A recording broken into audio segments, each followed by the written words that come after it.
मैं तो पहले से इस्तीफा जेल में लिए घूमता था, मुझे फर्क नहीं पड़ता। अब मैं आज़ाद हूँ, मैं लड़ाई में कूद सकता हूँ, जेल जा सकता हूँ, कुछ भी कर सकता हूँ। ठोक के कहता हूँ कि मेरी जानकारी सही है और ये पैसा खा रहा है छोटी छोटी चीज़ों में। ये चीफ मिनिस्टर का काम नहीं होता। लेकिन आरएलडी तो हमारी पार्टी, हम तो इसी में से निकले और मुझे जेंट्स के प्रति एक सॉफ्टनेस है।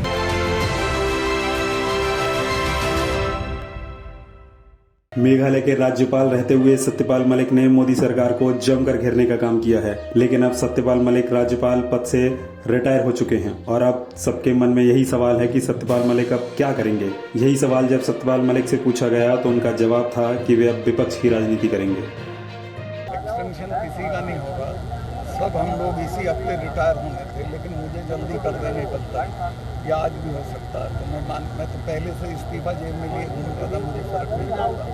अब मैं आज़ाद हूँ, मैं लड़ाई में कूद सकता हूँ, जेल जा सकता हूँ, कुछ भी कर सकता हूँ। नहीं, जिस तरीके से ये बात थी कि आप जो है किसानों की आवाज़ ज़्यादा उठा रहे थे और वो किसानों की बात उठाना जो सरकार के समर्थन में नहीं था, वो हाँ, वो मुझे सजा देने की कोशिश करेंगे। फकीर हूँ, मेरा कुछ नहीं बिगाड़ कुछ नहीं बिगाड़ सकते मेरा, मैं इनसे बिल्कुल नहीं डरता।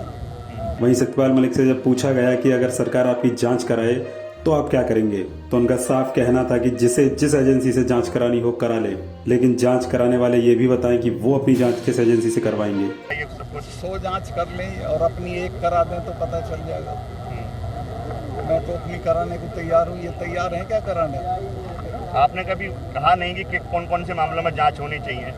मैंने उनको बताया, 2 मामले तो बताए जिनमें 150 करोड़ था जी, उनमें कोई जांच नहीं, पर वो मैंने कैंसिल कर दिए थे, जांच की ज़रूरत नहीं रही। फिर मैंने एक मिनिस्टर का बताया कि वो फ़ोन करता है कि आपके यहाँ से बोल रहा है, उसे कहा उन्होंने कि हटाऊँगा, फिर हटाए नहीं। इसी तरह गोवा का भ्रष्टाचार बताया, कहने लगे नहीं तुम्हारी जानकारी गलत है। मैं कहा साहब मैं इसको ठोक के कहता हूँ कि मेरी जानकारी सही है और ये पैसा खा रहा है छोटी छोटी चीज़ों में। ये चीफ मिनिस्टर का काम नहीं होता, लेकिन उसको रखा और अब भी उसी को रखे हुए हैं और मुझे मेघालय भेज दिया। तो मैं इनके इस नारे में नहीं आता हूँ कि भ्रष्टाचार के खिलाफ। इस दौरान सत्यपाल मलिक ने आरएलडी के प्रति अपनी सोच भी बताई। उन्होंने कहा कि आरएलडी तो हमारी ही पार्टी है, हम इसी से निकले हैं और मेरा जयंत चौधरी के लिए एक सॉफ्टनेस है। लेकिन आरएलडी तो हमारी पार्टी, हम तो इसी में से निकले और मुझे जेंट्स के प्रति एक सॉफ्टनेस है। चौधरी साहब के पोते हैं वो, मैं उनके साथ शामली जा रहा था, कल जाना था, लेकिन वहाँ 144 लगी हुई है, तो मैं कानूनी पोजीशन पे रहते हुए 144 नहीं तोड़ सकता था, तो उसको मीटिंग को पोस्टपोन कर दिया। फिर किसी तारीख में हम लोग दोनों बता दें कि लंबी सियासी पारी खेलने वाले बागपत के हिसाबदा गांव निवासी सत्यपाल मलिक को जम्मू कश्मीर का राज्यपाल बनाया गया था, लेकिन धारा 370 हटाए जाने के बाद सत्यपाल मलिक को राज्यपाल से हटाकर नए एलजी की नियुक्ति की गई थी। अभी वे मेघालय के राज्यपाल पद पर तैनात थे। उनका कार्यकाल सोमवार को पूरा हो गया और अब उन्होंने मोदी सरकार के खिलाफ ही मोर्चा खोल दिया है। एक्सटेंशन किसी का नहीं होगा, सब हम लोग इसी हफ्ते रिटायर होने थे, लेकिन मुझे जल्दी कर देने पड़ता है, या आज भी हो सकता है। तो मैं तो पहले से इस्तीफा जेल में लिए घूमता था, मुझे फर्क नहीं पड़ता। अब मैं आज़ाद हूँ, मैं लड़ाई में कूद सकता हूँ, जेल जा सकता हूँ, कुछ भी कर सकता हूँ। नहीं, जिस तरीके से ये बात थी कि आप जो है किसानों की आवाज़ ज़्यादा उठा रहे थे और वो किसानों की बात उठाना जो सरकार के समर्थन में नहीं था, वो हाँ, वो मुझे सजा देने की कोशिश करेंगे। फकीर हूँ, मेरा कुछ नहीं बिगाड़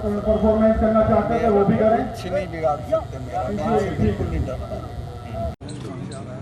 लेकिन आरएलडी तो हमारी पार्टी, हम तो इसी में से निकले और मुझे जेंट्स के प्रति एक सॉफ्टनेस है। चौधरी साहब के पोते हैं वो, मैं उनके साथ शामली जा रहा था, कल जाना था, लेकिन वहाँ 144 लगी हुई है, तो मैं कानूनी पोजीशन पे रहते हुए 144 नहीं तोड़ सकता था, तो उसको मीटिंग को पोस्टपोन कर दिया। फिर किसी तारीख में हम लोग दोनों